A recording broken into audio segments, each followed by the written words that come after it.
Hello guys! Magandang araw. Welcome to Elmer Hermoso channel. Ako po si Elmer Hermoso. Napakarami po na naghahanap po ng follow-up video dito po sa ating Anern 4200 hybrid solar inverter mga kaibigan.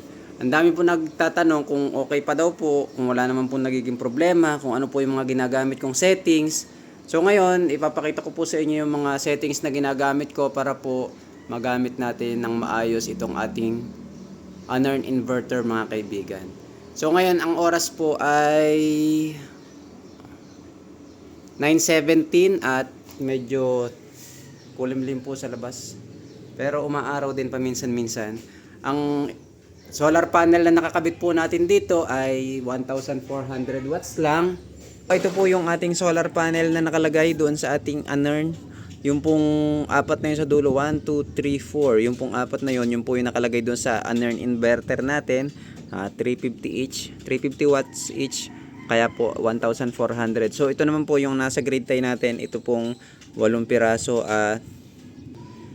Yan po ay 250 each watts. At kaya po 2 kilowatt po yun. Napakatagal na po niyan kaya ang liliit pa po ng wattage. Pero ngayon po ay napakatataas na ng wattage ng solar panel.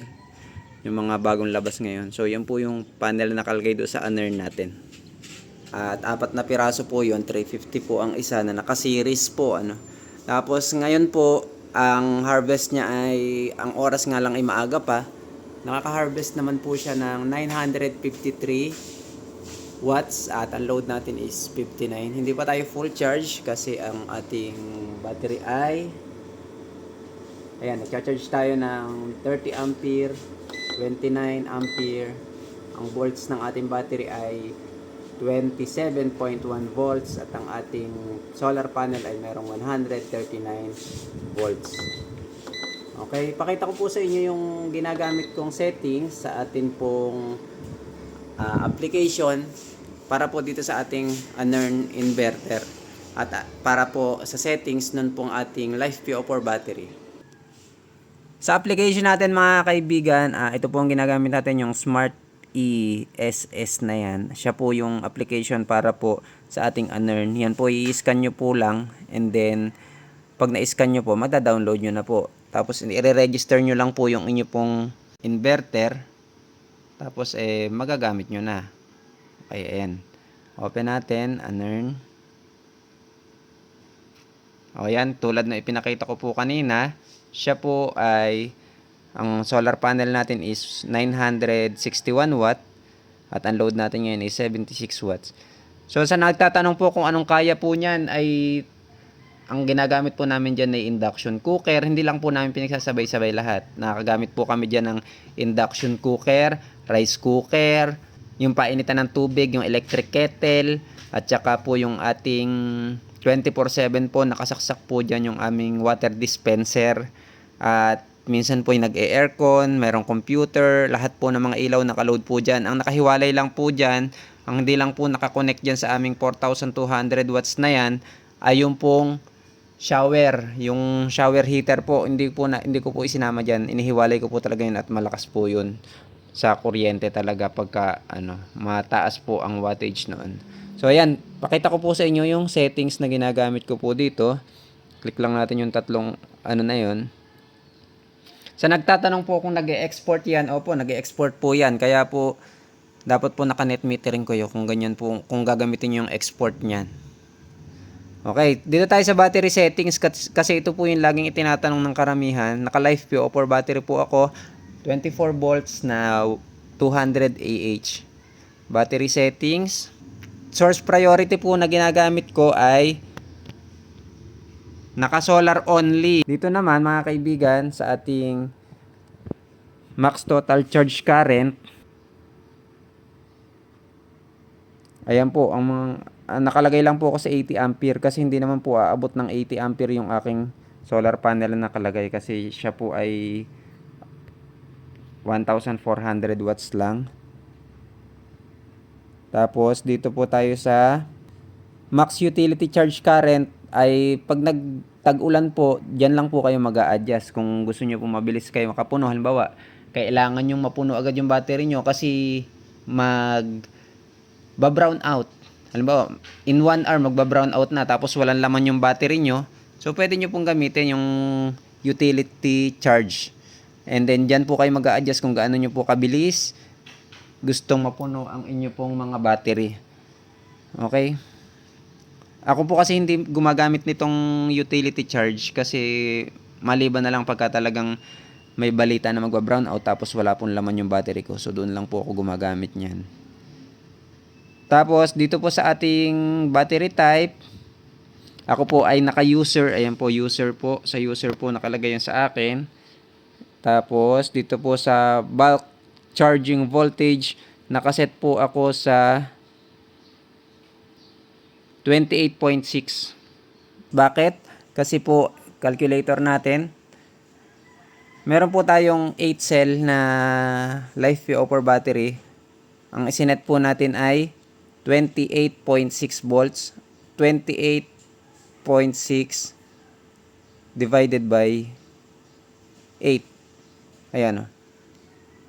3.57. Hindi ko po siya sinagad sa 3.6. Ang maximum voltage po kasi is 3.65 yata ng LiFePO4 battery. So hindi ko po siya isinasagad ng ganun ka taas yung charging voltage niya. Pero kahit po ito po yung nakaset ko na voltage, kahit po 28.6, nafu-full naman po niya. Kahit po tingnan natin doon sa application ng battery natin, meron po sariling Bluetooth application din po yung ating battery, is napupull niya yung 200 ampere. Okay, pero yan lang po ang ginamit ko, 28.6 doon sa ating bulk charging voltage. Dito naman tayo sa floating charging voltage. Ang isinet ko po dyan ay normal po yan, ikot-ikot pong ganyan. Yan, ang isinet ko po dyan ay ito po, 27 volts. Ayan, 27.0. Yan po ang isinet ko. Yan po yung sa pagpuno na po yung battery natin. Bababa na po siya dyan sa floating voltage na yan pag napuno na yung battery natin. Dito po sa ating low battery cut-off voltage, ayan, ang nakaset po natin dyan ay ayan, ang nakaset po natin dyan sa low battery cut-off voltage is 23.5.